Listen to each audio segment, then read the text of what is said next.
crop, puis l'huile de noix. Je pense qu'en français, on a juste le mot engrais-vert. Avec l'idée de l'engrais-vert, c'est que tu vas enfouir ton engrais-vert dans le sol pour y amener de la matière organique. Mais nous, on ne cherche pas à faire ça parce qu'on rajoute tellement beaucoup de compost qu'on n'a pas besoin de rajouter de la matière organique. Puis là, on a vu qu'à chaque fois qu'on faisait ça, bien, on brisait la structure du sol pour amener la matière organique. Je me suis mis en question, je me suis dit, hey, si c'est comme ça que tout le monde fait, est-ce que c'est l'approche, est-ce que c'est la meilleure approche? J'ai commencé à m'informer, puis en jardinage, il y a toute cette idée-là, puis en France, ils parlent beaucoup de ça, de laisser des résidus en surface, de ne pas les enfouir. Puis on commence à faire ça. Depuis 3 ans, là, quand j'ai fait le jardin maraîcher, je n'étais pas sûr encore, mais là, de plus en plus, c'est ça qu'on fait. Fait que je vais quand même sarcler les allées, parce que ça, je ne les mets pas en engrais vert. Mais souvent, mes engrais verts, je vais les tondre, soit avec ma tondeuse à fléau, soit avec la zézette, qu'on appelle. Puis après ça, je vais les bâcher. On va voir ça dans le... Et pourquoi privilégier la débroussailleuse plutôt que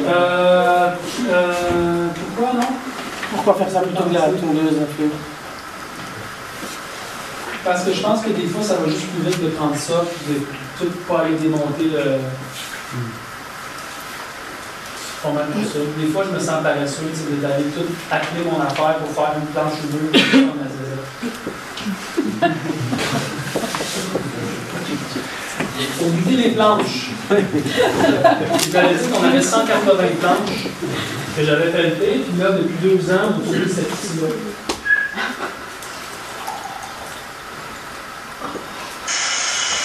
C'est une charrue rotative. Fait qu'elle prend la terre dans l'allée, puis elle la met sur la planche.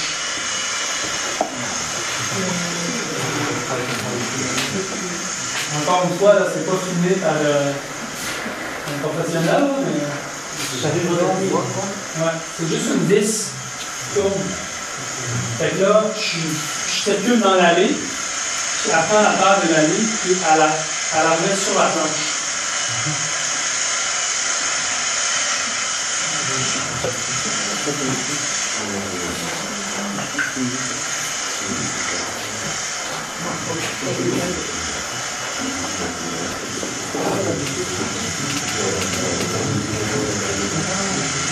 C'est pas dangereux comme outil avec les cailloux qui peuvent voler? Ouais, je sais pas. C'est sûr que quand tu pognes un bon, ça donne un coup, là. Je pense pas que c'est dangereux. Je pense que c'est comme tous les outils. C'est pas tu mets ton pied en dessous, là.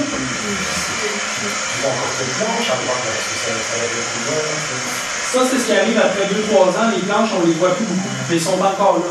Tu peux voir le passier. Vous avez une idée de combien de temps ça prend de faire les planches?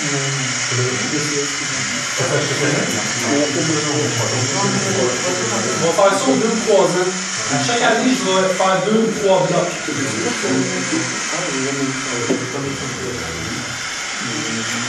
Ça va? On leur fera pas vite. Une fois que j'ai passé la S, après avoir goûté, les planches ressemblent à ça. Fait que ça, c'est quand même assez bien. Il y a un élément que je n'ai pas encore parlé, qui est vraiment aussi, qui est important dans notre système. Si vous remarquez, là, il n'y a presque rien ici. Là. On dirait que j'ai passé qu'il y a des avant, mais c'est pas le cas. C'est mon travail avec les bâches. Les bâches, on les voit ici. Fait avant d'avoir fait un travail de sol, j'ai bâché probablement en 2 et 4 semaines. Quand je les enlève, ça ressemble à ça. Comme ça, on fait pour éliminer le gros de nos mauvaises herbes, nos résidus. Puis après ça, ça met sur un sol qui est propre à travailler. Oui, mais ici aussi, juste la photo avant, tu as remis toutes les semences qui étaient au-dessus. Ouais, là j'ai triché un peu, j'ai pris ce qu'il y avait dans l'allée, puis je les ai mis là. Ouais. C'est pour ça que je garde les allées vraiment pas. Tu fais un faux semis ou tu rebâches? C'est jamais l'idéal. Hein. Aussi, des fois, pour concilier deux choses qui fonctionnent moins. Les avantages de la planche voûtée sont pour moi plus importants que de dire je ne vais plus jamais travailler seul de toute façon. Les bâches. Ça, pour nous, ça a été vraiment un tournant marquant parce que au début, on ne fonctionnait pas avec ça. Puis quand on voulait débarrasser une planche pour en transplanter un autre ou en sonner un autre, ben, c'était soit qu'on avait le recruteur qui faisait le travail, mais là, on s'éloignait de ce qu'on voulait faire, ou j'allais à la main tout enlever. Ça peut être long. Quand il y a des petits mauvaises herbes, ben, c'est difficile. C'était pas très productif. Puis à un moment donné, on a eu cette expérience-là dans la salle parce qu'on savait qu'on voulait faire des radis ici, mais beaucoup plus tard, 3-4 semaines plus tard que, mettons, une culture de mesclun, on a du mouvement des oiseaux chez nous, une mauvaise herbe assez incroyable. Fait qu'on allait bâcher le sol au cas que le bourron s'installe. Quand j'ai fait mes 2 semis, après, je me suis rendu compte que, wow, la planche qui avait été bâchée, elle n'avait vraiment pas de mauvaise herbe comparée à l'autre qui en avait plus. Ça, c'est pour moi toujours des indicateurs quand je fais des observations. Donc là, c'est à partir de là que j'essaie de comprendre ce qui est arrivé. Puis finalement, c'est assez évident aujourd'hui, maintenant que je le sais, c'est que bon, quand tu la bâches, il y a des conditions de croissance optimales, donc c'est noir, c'est humide, puis c'est chaud. Fait qu'est-ce qui arrive? Les mauvaises herbes, ils gèlent, il n'y a pas de lumière, fait qu'ils meurent. Fait que quand tu mets la bâche, tu es en train de désherber. Là, j'ai fait voir, ça c'est cool comme idée. Parce qu'en plus que ça me débarrasse de mes résidicultures, ça fait l'effet d'un faux semis. J'ai tellement aimé cette idée-là que là, on a acheté des méga grosses bâches et on a commencé à couvrir des blocs en entier. C'est à partir de ce moment-là qu'on a pu commencer à imaginer à faire du travail de sol minime. Parce que là, on est capable de préparer nos blocs comme ça, rapidement, sans avoir à intervenir avec une herse ou une charrue ou un autoculteur. On est capable de garder ça propre. Puis là, on va passer avec l'engrelinette, on va passer avec la herse. C'est prêt à y aller. Oui? La bâche, elle est perforée ou pas? C'est pas du tout perforé. Oui, c'est ça. Ça, c'est l'autre histoire, c'est que là, au début, le problème avec les bâches, là, c'est qu'ils sont lourds. C'est la toile d'étang, en fait. C'est un peu comme le plastique d'étang. C'est du plastique à ensilage. C'est traité UV. C'est résistant. Ça va durer, je ne sais pas, moins 10 ans, 15 ans. C'est pas du géotextile comme on voit. C'est pas des tapis de sol là, qui laissent passer l'eau. Ça laisse pas passer l'eau. C'est ça que tu veux parce que tu veux bien étouffer la culture. Puis vu qu'on est en planche luttée, ben, les ancrages que ça fait avec la dépression, l'eau se ramasse là, ça fait que la bâche elle tient au sol. Mais ça fait que quand tu veux la déplacer, par exemple, c'est lourd. Au début, mon élève n'aimait vraiment pas ça, fait qu'on avait, quand on achetait les houlots, on faisait des trous dedans pour que ça puisse quand même percoler. Et là, je me suis rendu compte que pour étouffer des engrais verts au printemps, juste le petit rayon de lumière qui passait, là, ça faisait un moins bon travail. Donc là, je l'ai touché plus de trous dedans. Les nouvelles que j'ai achetées, ils n'ont plus de trous dedans. Puis pour régler le problème à Maud-Hélène, qui était de déplacer ces grosses bâches-là, ça a l'air de rien, mais c'est lourd en fait, c'est ça il faut. Bien là, on a investi un peu d'argent, puis on a acheté genre une bâche pour chaque bloc. On n'a pas besoin d'amener une bâche du bloc en haut, du bloc en bas, ce qui était le problème. C'est quand même assez dispendieux une bâche qui trouve un bloc, là, c'est à peu près 500 $. Oui, tu l'avais en train de la planche. Ouais. Je l'ai appris comme ça, ça se tire quand même, c'est correct, là. On l'avait au bout. Quand on va en avoir besoin, on va s'en servir. On en a d'autres qui font 4 planches, on en a certains qui font 8, qui font 2. Ceux-là, on les Elles ont l'air de ressembler un peu aux bâches qu'on fait des traits comme nous.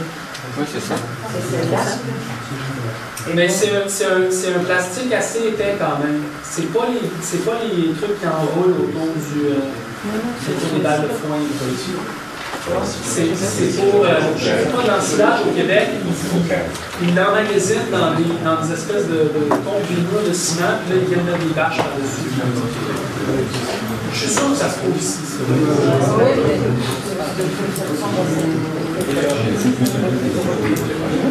Une question?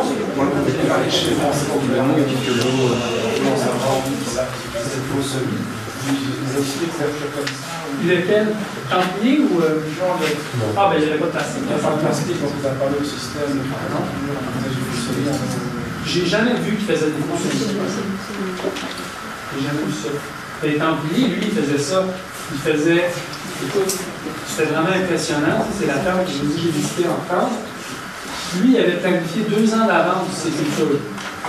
Il savait que dans telle planche, dans tel bloc, là, il était pour avoir telle culture, fait qu'il faisait une occultation, puis il faisait une solarisation avant d'arriver à sa culture. Fait que lui, il planifiait quasiment pas 2 saisons, mais presque à l'avance pour que quand il est prêt à sonner, il ne se fait pas emmerder par les mauvaises herbes. Quand tu parles de solarisation, tu veux dire la température de surface. Oui, ça c'est d'autres choses. Oui, j'en ai, c'est sûr que j'en fais pas. J'en fais pas de solarisation parce que moi, je veux développer la biologie dans mon sol. Et que quand tu mets une bâche transparente, oui, tu brûles les mauvaises herbes, mais pas juste ça.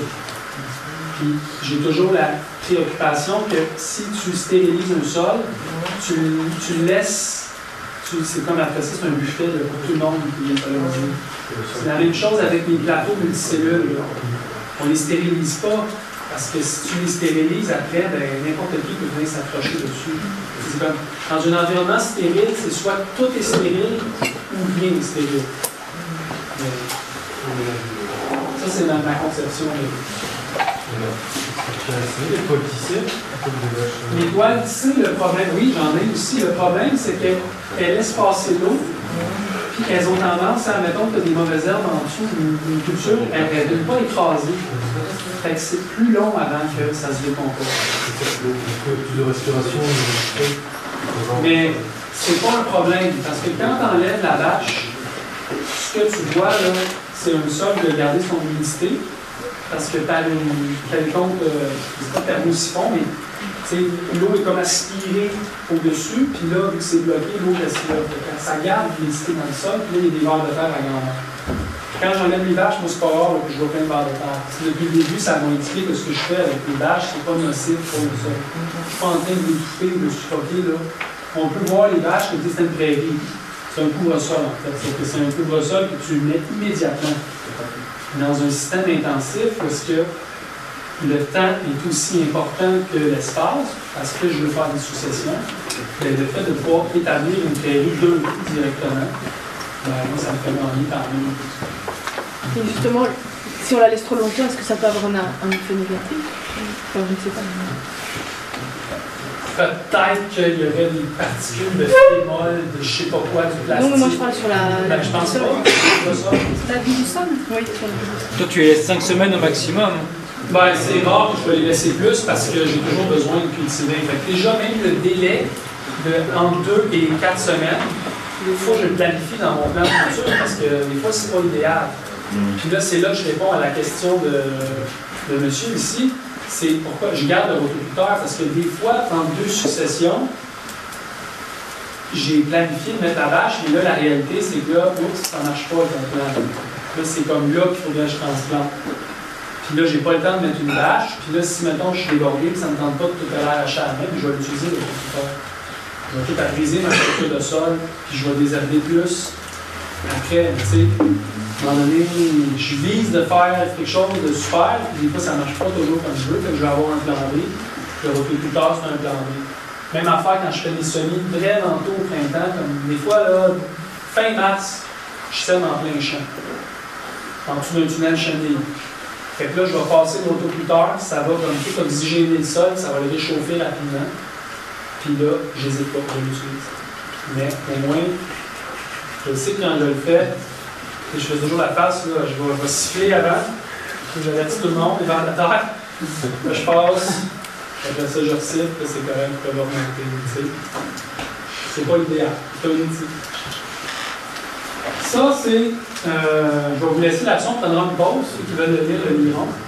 C'est quelque chose, j'ai une photo que j'ai prise quand j'ai visité une serre de tomates bio, avec des gens qui avaient une régie de sol incroyable. C'est là que j'ai vraiment compris à quel point le non-travail du sol, d'utiliser les bâches, c'était comme performant au niveau de ce que ça peut faire. Puis ça, c'était comme 2 hectares de serre bio en tomates. C'est un projet là, où il y a 25 employés. Puis j'ai trouvé ça vraiment génial. J'ai trouvé une question dans la serre, elle avait un plastique blanc. Oui, blanc d'un bord, noir de l'autre. Ouais. Blanc, ça reflète la lumière pour les Ça prend tomates. une mouvement non, par rapport à l'intérieur. Ouais, il n'y a pas d'avantage à l'extérieur d'avoir le blanc, à moins que tu veuilles refroidir ton sol. Ça pourrait être le cas dans un été très chaud, mais bon, c'est pas le cas chez nous. Je pense que c'est le cas ici non plus. On prend une pause, 10 minutes, et on vient. Donc, le travail de sol sur notre ferme, souvent ça va commencer avec une bâche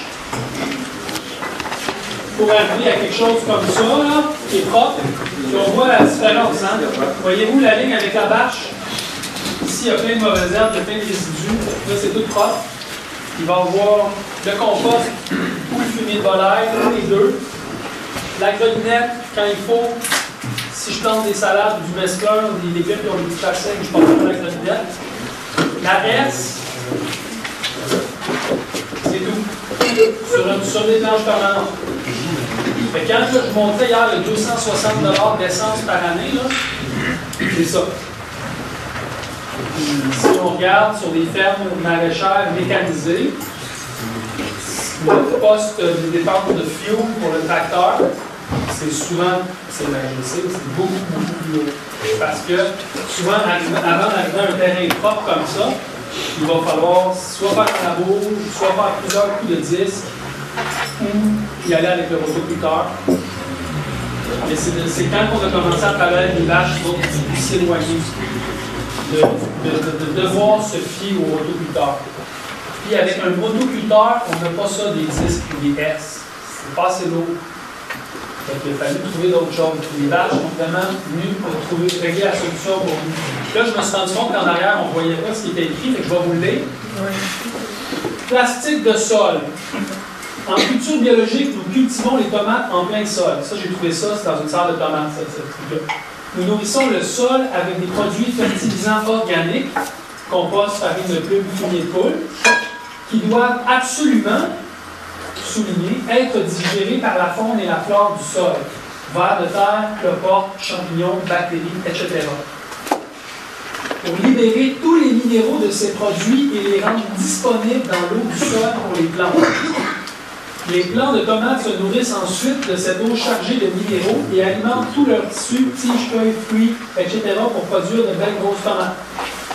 Pour nourrir notre culture, nous dépendons de la faune et de la flore du sol. Si toutes nos bébites, ça c'est un mot québécois pour dire insectes,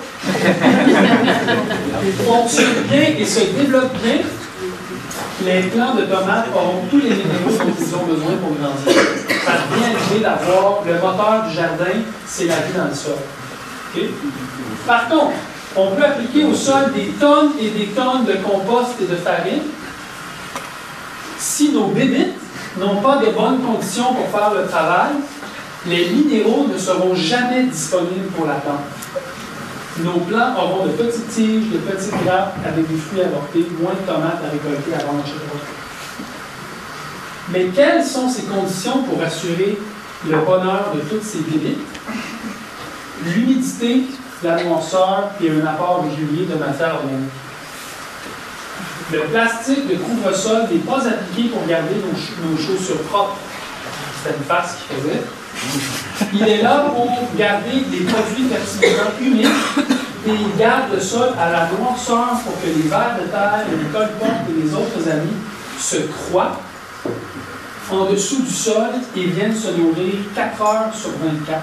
24 heures sur 24. C'est pour cette raison que le plastique a une face noire. Ça, pour moi, ça a été vraiment magique quand j'ai vu ça, parce que ça venait confirmer tout ce que j'imaginais, que je pensais depuis plusieurs années.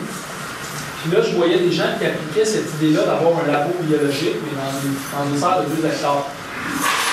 Puis ça m'a confirmé que d'utiliser les bâches, c'est ça qui fait que mon sol tourne bien ici.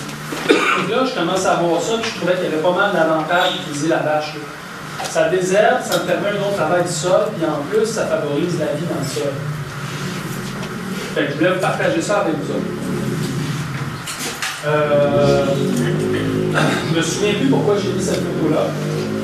Peut-être pour dire qu'après la bâche, oui, je passe la verse. Là, j'ai mélangé le compost au sol.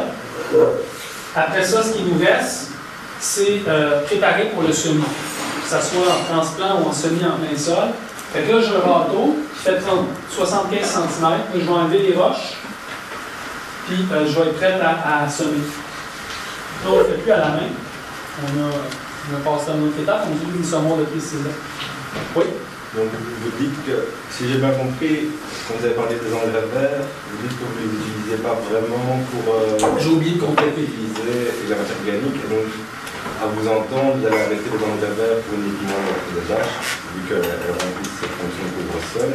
Et alors, est-ce que l'hiver, ça veut dire que vous allez mettre des vaches tout l'hiver? Non, je vais quand même en faire des engrais verts.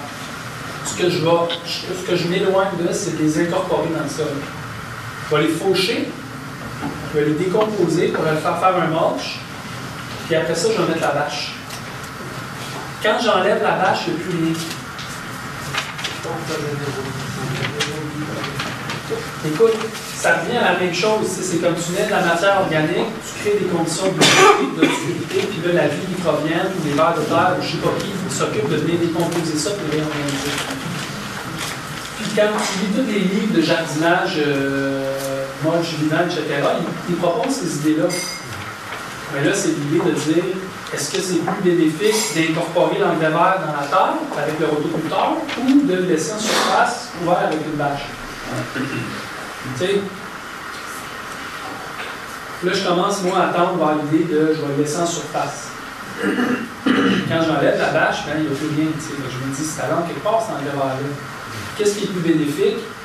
De conserver la biologie du sol ou de rajouter de la matière organique? Puis là, moi, je me dis, ben, de la matière organique, j'en ai déjà beaucoup dans mon sol.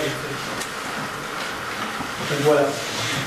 Dans cette logique, quand tu commences ton travail du sol, ton non-travail du sol comme ça, c'est dans une logique de repiquage ou de semis? Est-ce que tu vas semer les petites semences? Dans quel cas tu auras... Ah, ben là, je suis rendu là. Après ça, une fois qu'on a conditionné la planche, on l'a travaillé juste en surface, la planche. Pour ça, je ne dis pas un bon travail du sol. Un travail vite, parce qu'on l'a quand même. On a travaillé sur 2-3 cm. Ouais, on l'a affiné, puis puis j'ai passé la golinette aussi. C'est pas. C'est un travail minime. Mais je pense que la biologie de mon sol fait un méchant bout. Oui, un méchant bout. Ça veut dire on en fait une bonne partie du travail de sol. Oui? Par rapport aux bâches, tu as dit que tu les laisses 2 à 4 semaines, peut-être un peu plus.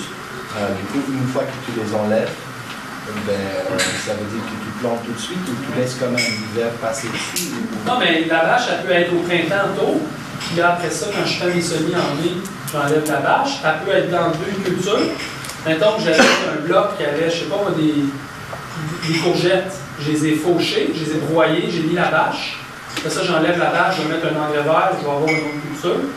Ou ça peut être à la fin de tout, quand je vais étouffer un engrais vert, puis mais c'est souvent pour préparer une autre culture. Parce que sinon, j'ai soit un engrais vert que je vais laisser là, que je vais faucher, que je vais laisser comme mulch pour l'hiver, par exemple. Donc l'hiver, c'est soit l'engrais vert, soit en neige? Ouais, c'est l'hiver chez nous, parce que je veux toujours fermer les jardins pour ne pas les laisser le sol à nu. Ça va être soit des cultures que je vais laisser là. Mettons que, je sais pas, moi, j'ai une vieille planche de kale. C'est le kale, c'est super populaire en Belgique, là. C'est du kale, on dit du chou kale. Je vais pas le faucher, je vais le laisser pour que ses racines tiennent le sol. Ou je vais avoir un engrais vert, je vais faucher l'engrais vert, je vais laisser le mulch là. Ou s'il n'y a rien, là, je vais mettre une bâche. J'essaie de ne pas le laisser à nu pour l'hiver. Mais encore là, tout ça, c'est pas dogmatique. T'sais. À la limite, si le sol, j'ai quelques planches qui restent à nu. Et je vise à ne pas faire ça. C'est mon objectif. Oui? Tu travailles avec des bâches biodégradables? Non, les bâches qu'on a vues sont c'est pas biodégradables. Tu as déjà réfléchi ou essayé? On en utilise aussi, mais ça, c'est pour limiter en ameublement. Ouais. Fait que c'est comme ça a la durée de vie d'un été. C'est pas intéressant. Ben, pas pour faire ça. C'est intéressant pour couvrir une planche. Parce que là, tu n'as plus de mauvaises herbes. Mais je vais vous montrer ça, comment on fait. Ces bâches-là, eux, leur attrait, c'est qu'ils sont là pour étouffer les mauvaises herbes, étouffer les cultures, désherber et favoriser la vie dans le sol. Oui. Avec les bâches, tu n'as jamais rencontré de problème de salinité? Non. Jamais. Jamais. Pas trop de soucis de mulot non plus, enfin mulot et autres. Ben, mulot un peu plus, là, mais chez nous, c'est pas un problème. C'est pas comme si il y a, je sais pas, 200 mulots en dessous. Le problème, c'était que le chien sautait sur la bâche pour attraper du mulot et il est dans la bâche. Bon. Ça se sépare une bâche comme ça avec du papier collant. Fait pour ramener, juste contextualiser comment est-ce qu'on arrive à faire l'agriculture sans tracteur, ben, c'est parce que nous autres, on est parti avec l'idée de minimiser le travail de sol. Donc, tous les travaux primaires, on les a éliminés parce qu'on travaille en planche permanente. C'est la première raison de comment est-ce qu'on arrive à faire la culture sans tracteur, c'est parce qu'on travaille en planche permanente. Puis on veut travailler aussi juste le sol en surface, parce que là, plus ça va dans ma compréhension des choses, plus je me dis, les horizons, je ne veux pas trop les bouleverser, je ne veux pas les travailler, je veux laisser la biologie œuvrer. Puis moi, je veux travailler en surface pour pouvoir faire mes implantations de culture. Les bâches me permettent ça, puis l'idée du ver de terre, puis la graminée. C'est un peu tout ça mélangé qui fait que ça marche chez nous. Après ça, je ne dis pas que tout le monde devrait faire ça. Je peux dire que ça, là, ces idées-là, chez nous, ça fonctionne bien. C'est ça, chacun fait ses choix. Voilà. Ça va? Questions sur ça? Oui? Combien de temps ça prend de désherber les sentiers par rapport à l'intensité des autres travaux? Je vais y arriver. Aussi pour la question de entre 2 et 4 semaines la bâche, pourquoi? Parce que ça dépend ce qu'il y a en dessous. Quand je veux faire décomposer des salades, c'est pas la même chose que des cotons de brocoli. Et aussi dépendamment de la température. Quand il fait soleil et chaud, ça décompose plus vite. S'il fait comme un printemps comme vous avez eu ici, où est-ce qu'il n'y a pas de soleil et il fait froid, c'est sûr que tout est ralenti. Ça, c'est comme ça. Fait que ça va aller. Oui? Sur un rotoculteur et sur une herse rotative de motoculteur, là il y a des cailloux. Est-ce que ça, à partir de quelle taille de cailloux ça pourrait faire des dégâts dans ce genre d'outils pour des motoculteurs? Pas dans les cailloux comme on a chez nous. Là. Ce qui est dommageable, c'est les roches là, qui sont ancrées dans le sol. Quand tu les frappes avec tes dents, ça donne un coup. Mais le pire qui arrive, c'est que tu brises tes dents. Il y en a beaucoup, des maraîchers qui sont sur des gros tracteurs, que quand ils prennent une grosse roche, c'est tellement dangereux. Mais c'est une autre bonne raison de ne pas vouloir aller en profondeur. Puis là, encore une fois, je me répète, mais c'est pas un dogme, ça. T'sais, si vous l'utilisez, le rotoculteur, je pense pas que vous faites une mauvaise chose pour autant, mais je pense que c'est comme important de comprendre les implications de chaque chose. Moi, j'en suis venu à ces conclusions-là, faire ces réflexions que j'ai faites. C'est quoi l'agriculture? C'est quoi? C'est quoi l'agriculture? C'est des laitues. Et à côté, là où il y a 4 ans? C'est des implants. Fait que là, on en vient qu'à faire les implantations, puis le travail d'entretien dans les jardins. Puis essentiellement, on travaille avec ces outils-là. Ils sont pas mal tous là. C'est quand même basse technologie, on s'entend. Mais c'est des outils qui ont toute une utilité, qui sont tous efficaces dans ce qu'ils font. Puis c'est des outils que j'ai choisis aussi avec le temps pour une raison ou une autre. Quand on a démarré la ferme, tous les équipements, plus ou moins, grosso modo, là, on en arrivait à environ 36 000 de matériel, d'outils. C'est quand même beaucoup d'argent, mais en même temps, si on compare à ce que ça peut coûter démarrer une plus grosse ferme, c'est quand même pas tant que ça. Fait, quelques-uns des semoirs. Ça, c'est un semoir de précision glaiseux, fait en Suisse. C'est pas les meilleurs semoirs. Tous les semoirs, c'est pas les meilleurs. C'est juste des semoirs qui sont pas chers, qui font le travail, qui sont faciles à calculer. Moi, ce que je veux éviter quand je fais un semis, c'est d'avoir à passer une demi-heure à tout gosser pour que ça marche. Je veux que ça aille vite. Ce semoir-là me permet de faire ça. Je l'utilise pour toutes les petites semences. Carottes, navets, du mesclun, etc. Qui fait un rang à la fois. Puis pour bien fonctionner, il faut que la planche elle soit plombée. Donc un petit peu serrée pour que les roues aient de la traction. Donc le rouleau plombeur, il fait ça. Puis il faut que la planche soit dégagée de tous les résidus qu'il y a. Donc, si c'est comme ça dans la planche, c'est sûr que ça ne marche pas.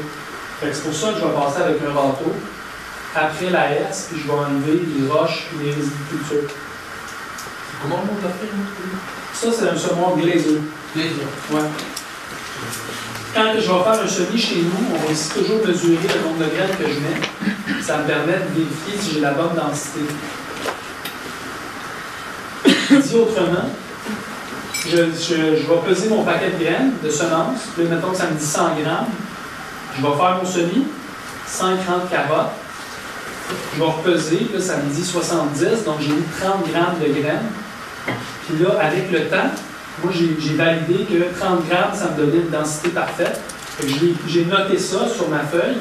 Donc là, j'ai un objectif de densité. Pourquoi c'est important ça? Parce que tu te promènes avec ça, là, puis tu sais-tu si ça tombe ou des fois ça tombe pas, mais il n'y a pas moyen de le savoir. Fait qu'en mesurant, si j'ai mis 20 grammes, ben je sais que je vais avoir une densité qui va être moins bonne. Je vais rajouter, je vais repasser, je vais refaire mes espacements pour mettre moins de graines sur le mètre linéaire, mais je vais repasser. J'ai mieux mettre plus de semences que passer. Juste une petite note comme ça. Fait que quand on sème, on a toujours avec nous une feuille de notes. On écrit le cultivar, la planche, la date. S'il y a un problème aussi, je vais pouvoir me référer à ça pour essayer de comprendre qu'est-ce qui est arrivé. Manquer un semis en plein sol, c'est terrible. Ça prend des fois 10-15 jours avant de te rendre compte que tu as manqué ton coup. Fait que là, tu viens de perdre tout ce temps avant de pouvoir faire un autre semis. Un autre semoir qu'on utilise, c'est le SEM2. Ça, vous le connaissez probablement, c'est rien de révolutionnaire. Puis lui, il fonctionne bien mal avec les petites semences qui ont tendance à toujours coincer le boîtier. Fait qu'on l'utilise pour les plus grosses semences. Puis avec la combinaison avec le glaiseux, ben, les deux ensemble, ils se complètent bien.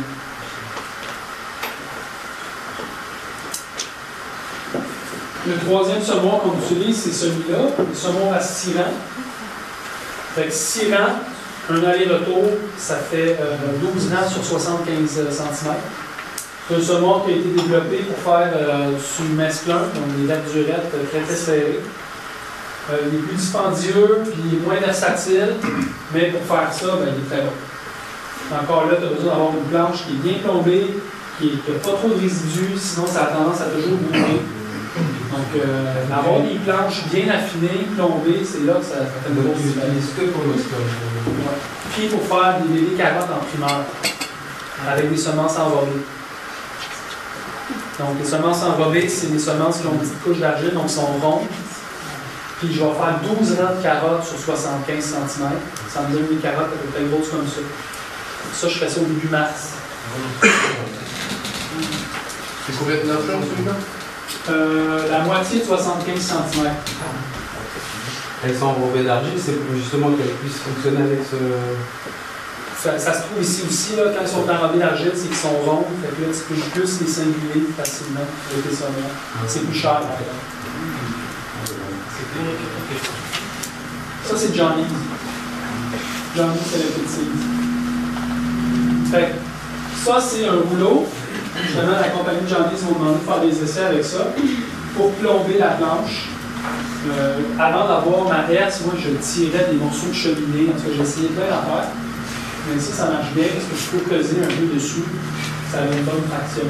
Fait que de plomber les planches, là, ça fait une grosse différence.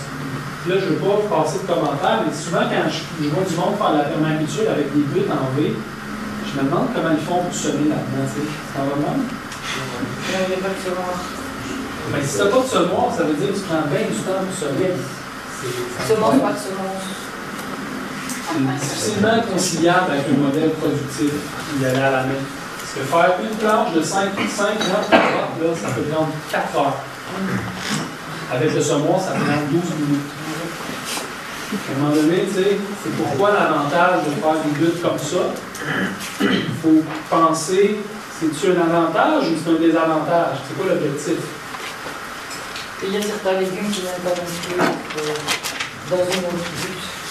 Qui ne vont pas faire une racine pivotante, qui vont faire une racine... Je pense que quand on transplante, il n'y a pas de problème. Quand tu transplantes, ça ne dérange pas. Non, mais même, pour les semis en plein sol. Même il y a plein de désavantages. Ouais, ben, moi, j'en observe pas beaucoup, en tout cas. Parce que les légumes chez nous, ils sont pas mal beaux, puis ils sont semés à plat. En tout cas, c'est le genre de réflexion, je pense, qu'il faut avoir. Si on fait les choses d'une façon, il faut comprendre c'est quoi les implications au niveau des techniques. Donc, nous autres, on va tracer les rangs pour avoir un chenille symétrique. Donc, c'est pas nécessairement droit, mais au moins c'est symétrique. Quelqu'un qui me parlait? Fait que, puis pourquoi ça c'est important? Parce qu'après ça, quand on va vouloir désherber, ben, tu ne veux pas t'en aller comme ça, tu veux t'en aller en ligne droite. Puis parce que souvent, on va désherber avant même que la culture elle sorte du sillon. Fait que là, je peux me fier sur le sillon pour savoir où passer avec ma lunette. On va tracer avec, c'est le même râteau que j'utilise, on va mettre des morceaux de corlon, dépendamment là, de mes espacements, 5, 3, 2, 4 ans. Puis on laisse toujours l'espace de la vignette. Pour pouvoir, là, c'est pas. Ça, c'est une photo un peu truquée. C'est jamais comme ça. Là. C'est toujours 3 dents, 3 dents, 3 dents, 3 dents, ou 4 dents, 3 fois, mais là, c'est juste pour la. Là, j'enlève cette photo-là de ma présentation. Un petit avec sa troisième loque. Pour les semis en plein sol, on fait ça comme ça. C'est assez simple. Pour le désherbage à la ferme, donc là, ça c'est comme un volet important parce que l'enherbement, ça peut devenir assez problématique. Nous autres, à la base, là, notre solution pour arriver à tout garder propre, c'est de désherber à ce stade-là. Nous autres, on passe avec les vignettes quand le sol est comme ça. Quand les mauvaises herbes sont au stade fil blanc, cotylédon, une feuille, 2 feuilles, c'est limite. Quand tu les prends à temps, les mauvaises herbes, juste à remuer la terre, ça les détruit. Fait qu'on est plus en train de sarcler que de désherber. Puis on ne laisse pas les mauvaises herbes monter en graines. Ça, c'est. Parce que quand ça arrive, le galin soga, je l'entendais des gens en parler tantôt. Le galin soga, c'est 30 000 graines, un plant. Si tu le laisses monter en graines, l'année prochaine, tu es sûr d'avoir pas mal plus de problèmes. Là, c'est facile pour moi de dire ça, là. On laisse rien monter en graines. La clé pour y arriver, c'est justement, on a intensifié, on n'a pas optimisé, puis tout le souci d'efficacité qu'on a eu jusqu'à date dans tous les petits détails fait en sorte qu'on a le temps de désherber au bon moment. On n'est pas toujours en recul sur ce qu'on a à faire, on est toujours un coup d'avance. Quand je parle, là, ce matin, j'ai dit le mot là, en contrôle, garder le contrôle, c'est ça le contrôle.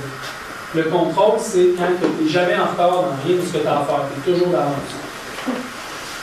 C'est facile à dire ça aussi, mais à chaque fois que ça arrive, là, que c'est vendredi soir, 7h, puis qu'on n'a pas fini encore, moi ça m'enrage parce que ça me dit qu'est-ce qu'on a fait de pas correct. Il y a quelque chose qu'on a mal organisé, mal planifié pour être en retard dans nos affaires. Ça, j'ai ça, une fois que ça arrive. C'est un peu ça, l'efficacité fait en sorte que là, tu peux désherber à temps. Puis quand tu désherbes à temps, tu vas garder les mauvaises herbes en contrôle. Les vignettes, je pense que c'est un outil d'excellence pour faire ça. Les nôtres sont faites en Suisse. C'est une lame oscillante qu'on garde tranchante avec ça. C'est une lame de carbure. On garde ça dans nos poches. Ça, c'est une autre vignette qui, elle, est différente. Elle permet de venir travailler en dessous du plan. Avec, pour venir désherber, en mettant une pomme de salade, on le voit dans la prochaine. On voit. Fait que, tu sais, tu peux devenir assez habile puis venir rapidement désherber comme ça.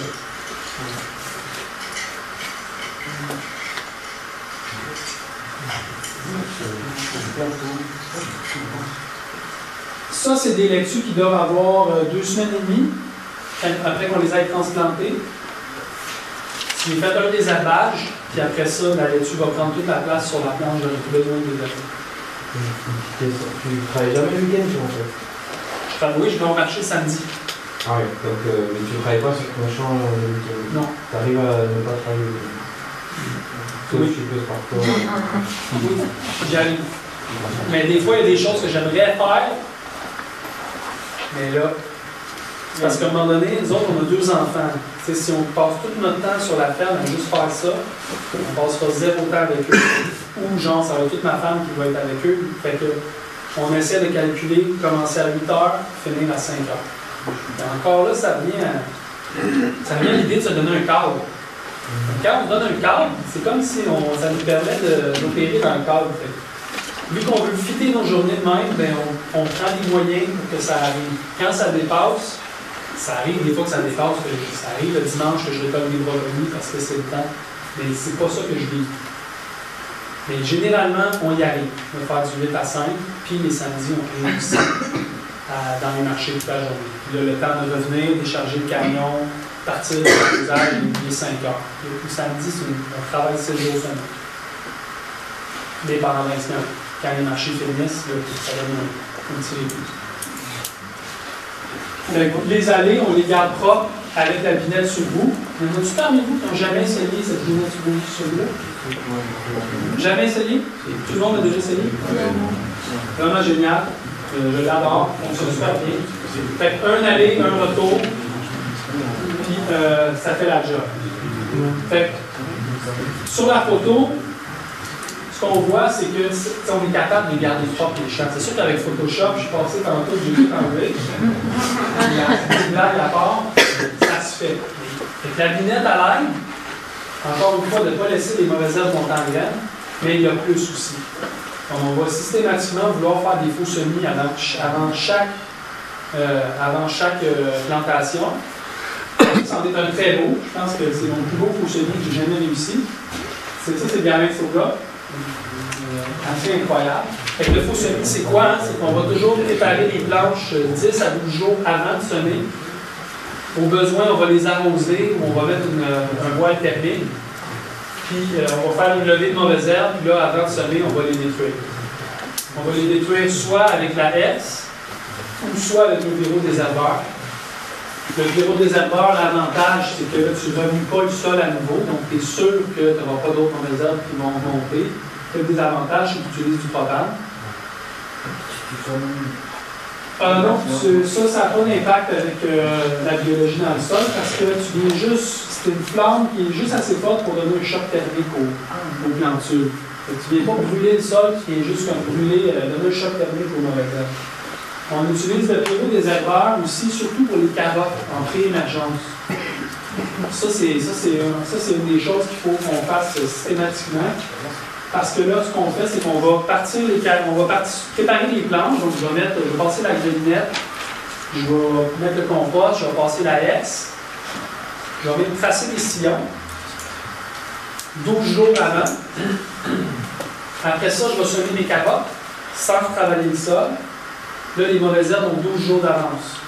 Les carottes, ça prend entre 8 et 12 jours à germer. Donc là, juste avant que les mauvaises herbes sortent du sol, là, ça ressemble à ça. Les mauvaises herbes ont eu une bonne longueur. Là, je vais brûler. Puis là, le lendemain, le surlendemain, la carotte, elle va sortir dans un lit où est-ce qu'il n'y a plus de mauvaises herbes. Fait que là, je n'aurai même pas besoin de les désherber souvent, les carottes. Parce que les carottes, c'est long à désherber. J'ai fait un sillon, là, c'est quoi, ça doit être 1 cm, même pas. Fait que ça marche super bien. Le problème avec cette idée-là, c'est que si jamais tu oublies de venir passer le birodésherbeur, ou tu le fais trop tard, puis là tes carottes sortent, ben là, ça ressemble à ça. Fait que là, c'est scrap. Ou tu vas mettre 3 stagiaires là-dessus pendant une semaine. Les stagiaires sont venus à la ferme pour faire ça. Fait qu'il ne faut pas passer tout droit. Fait que là, comment ce qu'on fait, c'est qu'on se met des plantes indicateurs. Quand je fais des carottes, je vais toujours me mettre une poignée de graines de betterave au bout de la planche, puis je vais me faire une note dans mon calendrier. Donc, quand je vois les graines de betterave commencer à germer, je sais que les carottes vont sortir 2 jours plus tard. C'est sûr qu'ils vont toujours sortir avant. Puis, même chose, si je fais des betteraves, là, je vais mettre une poignée de radis. C'est ça qui m'indique que c'est correct pour passer. Tu ne brûles pas ta graine. Tu ne brûles pas ta graine, tu ne détruis rien. Mais je ne sais pas s'il y en a parmi vous qui ont déjà désherbé des rangs de carottes, là, à genoux. Mais ça, c'est pas mal plus fun. Je ne peux pas vous décrire, je ne suis pas capable d'écrire le plaisir et la satisfaction qu'on a à brûler ça. Ça vaut la peine de faire du maraîchage juste pour ce genre de plaisir-là. Ça marche très bien. Vous remarquez que le boîtier du brûleur, premièrement, il y a 5 flammes sur 75 cm. Moi, je vous recommande pas moins de brûleur que ça. Parce qu'il faut vraiment que ce soit une flamme forte pour donner un bon choc thermique. Puis le boîtier, il est fermé. Ça, c'est important aussi parce que s'il vente ou s'il pleut, c'est le temps de passer. Il faut que les flammes puissent quand même se concentrer à brûler. Tandis que si le boîtier est ouvert, puis là, il y a une tempête, ben, juste comme ça, quand c'est mouillé et il pleut, là, ça gêne pareil. Fait que le boîtier fait en sorte que tu es pas mal sûr d'avoir des flammes qui vont se faire comme ça. Et tu mets combien de temps pour faire que tes trois? C'est pas long, là, je me promène comme ça. Ah ouais. Ça y va. Ça ne fonctionne pas si c'est des graminées, ce système-là. Tout ce qui est à cette grosseur-là, ça marche. De mon expérience, là. Ah oui? Ouais. Parce que quand je passe le ferro-désherbeur, après ça, la planche, elle est nickel. C'est sûr que si c'est trop gros, puis ça, à la limite, ça commence à être un peu gros, là, ça marche, ça fonctionne moins bien. Il faut le faire, faut pas trop tarder. 10 jours pour moi, 10-12 jours pour moi, c'est parfait. Mais peut-être aussi il y a des mauvaises herbes que tu n'as pas ou plus. C'est pas la ferme magique, là. Tous les problèmes, je les ai toutes, déjà j'en ai des mauvaises herbes. Du chien dent, j'en ai eu. Mais comment t'as fait pour t'en débarrasser? C'est ce que je vais vous dire. Ben, le labour. J'ai sarclé mes cultures, j'ai mis des bâches, j'ai fait des semis, puis j'ai été assidu. Au niveau des mauvaises herbes, il t'arrive des fois, j'imagine, qu'il y a des mauvaises herbes qui échappent au désherbage, et tu repasses alors pour les enlever pour pas qu'elles montent en graines ou... Ben, parce qu'en général, ce sont celles-là qui montent en graines. Ouais. C'est la seule mauvaise herbe qui a survécu. des fois, ça va être mon jugement de dire, OK, je vois que la mauvaise herbe, je ne l'ai pas eue à temps, puis là, elle a pris, puis là, il y a la culture. C'est rarement que les mauvaises herbes chez nous n'ont jamais compétitionné la culture, mais je ne veux pas qu'ils montent en graines. Et des fois, je sais que je vais faucher la culture ou je vais la récolter bientôt. Et là, c'est d'évaluer est-ce que ça vaut la peine d'aller les arracher ou si je vais récolter ma culture avant que la mauvaise herbe monte en graines, que je vais venir le bâcher. Fait que là, c'est du jugement. Mais tu fais ça, quoi. Si jamais tu sais que la culture va rester longtemps en place, tu passes et tu ramasses. Ouais, au pire, ça va être ça, là. Ouais, ça, c'est toujours le plan B, là, c'est d'y aller à la main. Puis, au pire, ça m'arrive encore, là, des fois, de manquer mon coup, puis les carottes, on est à 4 pattes, là. Ça m'est arrivé cet été, là. J'ai passé tout droit, là. J'ai oublié d'aller voir. Tu laisses enherber tous les sentiers? Non, les sentiers, je les désherbe avec la binette, comme ça. Oui, non, mais les accès, en fait. Oui, c'est ça, avec la binette. Non, mais les accès. Ah, les accès, excuse-moi. Non, sont en trèfle avec de l'herbe. Ouais, que je poche à peu près aux 3-4 semaines. Puis idéalement, maintenant, j'aimerais ça garder l'herbe puis la mettre sur les planches. On est en train de faire des essais là-dessus pour voir ce qui fonctionne bien. Tu gères aussi les pieds de tunnel avec les trèfles? Les qui? Les pieds de tunnel. Tu vois les jonctions entre deux tunnels par exemple ou à l'intérieur? C'est plus, c'est soit entre les tunnels, il y a de la terre. Entre les tunnels, il y a des planches en fait. Parce qu'un tunnel, si tu ne veux pas faire d'ombrage pendant les jours le soleil bas, il faut que tu laisses la largeur du tunnel entre chaque tunnel. Comme ça, il ne fait pas d'ombre l'un sur l'autre. Fait que moi, c'est des planches entre les tunnels, puis je les garde, je les travaille comme ça. Oui? Les messages que tu laisses enherber, il n'y a pas de problème avec les limaces. On n'aura pas encore parlé des limaces, pourtant c'est aussi. Un méli. J'en ai pas beaucoup des limaces. Donc ça c'est bien. Il n'y a pas une terre magique. Je pense que d'avoir les planches vitrées, ça aide parce que ça sèche.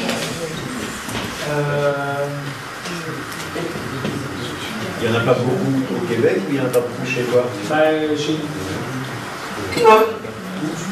C'est ça le miracle. Moi, j'ai pas de problème de limaces. C'est ça. Fait que pour les mauvaises herbes, c'est un peu tout ça. On va aussi utiliser du plastique biodégradable. Toutes les cultures qui restent longtemps en champ, on va utiliser un paillis comme ça. Puis il va y avoir le goutte à goutte en dessous. Là, le désherbage, ça va être dans les trous. Puis, ça va être les allées, on va les faire à la binette ou au autocuteur. J'ai un petit autocuteur qui va aussi dans les allées. On a aussi des géotextiles qui font 4 planches. Géotextiles, vous savez, le tapis de ça, dans lequel on a fait des trous pour, par exemple, nous autres, aux aubergines, on fait 4 planches d'aubergines. Donc là, on a des trous qu'on a fait au 2 pouces. Fait que là, ça couvre les allées et la planche. Ça, c'est super commode pour limiter l'enherbement. Mais faire ces trous-là, c'est vraiment toxique et incroyablement pénible. On les a brûlés avec une torche, on s'est fait un gabarit. Là, on passe avec une torche, parce que si tu ne passes pas avec une torche, ça s'effiloche. Donc, il faut brûler. Et là, quand tu as, je ne sais pas, 400 trous à faire, là, c'est... Fait que je l'ai fait une fois. C'est ça. Ça a duré 10 ans, peut-être plus, fait que je suis content, mais c'était quand même... c'est pas super. Fait que, avec tout ça, puis finalement, on arrive à garder le jardin propre par le fait qu'il y en a souvent à peu près le tiers qui est sous bâche. Fait que ça fait que je ne suis pas en train de désherber à chaque semaine tout le jardin. Il y a comme une partie à faire, l'autre partie est sous bâche. Quand c'est sous bâche, je suis sûr qu'il n'y a pas de mauvaises herbes qui s'établissent. Et en plus, je suis en train de désherber. C'est un peu tous ces éléments-là, je pense, qui font qu'on y arrive. Ton plastique biodégradable, tu le places manuellement? Oui. Ça, pas très efficace. Peut-être moyen d'adapter à une dérouleuse à tête longue? Il y en a une sur le BCS, oui. Mais il semblerait qu'elle n'est pas faite pour des planches voûtées. J'ai failli l'acheter pour essayer de la... Et en même temps, je fais 12 planches par année. Oui. Dans le fond, à 2 hommes, ça nous prend une demi-journée de travail. Fait que, on est 2, on déroule comme ça, puis après, on vient chacun une pelle pour on enterre le côté. Ça fait pas un travail parfait, là. Ça fait des poches. Mais bon. Avec une dérouleuse, ça fait en moins de 2 minutes. Ouais, je sais. Je sais qu'il y a une facteur. C'est super bien fait. Ouais. Mais le problème, c'est que des espacements de cette largeur-là, ouais. C'est avec un tracteur, c'est plus compliqué. Sinon, je demanderais à mon voisin de venir le faire. Mais en fait, mon voisin, lui, il est occupé. Quand c'est le temps de mettre les siens, là, il n'a peut-être même pas le temps de les mettre les miens. Ouais. Parce qu'on est tous pareils, hein, on a une surcharge de travail tout en même temps. Fait que, il y a des améliorations à faire avec ça, mais ça fonctionne bien. Les actions sont faites pour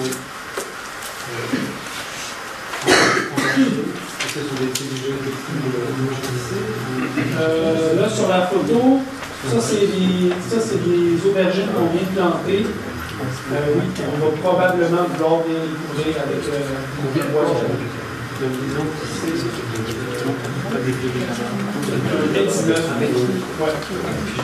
Je me souviens plus exactement à ce moment-là. C'était plus une photo pour illustrer.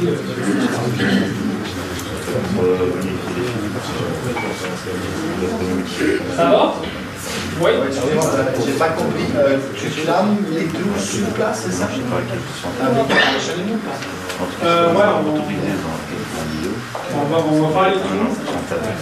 Puis on transplante carrément dans le trou. Mais c'est pas pour les biodégradables, le chalumeau? Non. Okay, ce que j'expliquais, c'est qu'on utilise ça. Ça, c'est biodégradable. Ça, tu veux faire un trou, tu fais un trou, puis ça pèse. Facile avec les mains. On utilise aussi du géotextile. En fait, j'ai pas de photo de ça, mais c'est un géotextile qui couvre les 4 planches et les allées. C'est un gros plastique noir. On voit ça souvent dans les tunnels ici. La première photo que je vous ai montrée, il faisait de la salade comme ça. Mais ce que je voulais dire, c'est quand tu fais les trous, c'est pénible. Parce qu'il faut que tu les brûles. Je ne sais pas s'ils mettent là-dedans, mais c'est toxique. Toxique, c'est sûr. Quelle heure il est? 4 heures.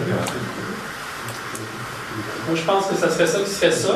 Demain, on va regarder la pépinière, la planification des cultures sur notre ferme. On va regarder aussi le prolongement de la saison, comment est-ce que nous autres on fait, les insectes, d'autres plénières, d'autres questions, d'autres réponses, d'autres discussions. On va aller prendre la bière. Merci. Ouais.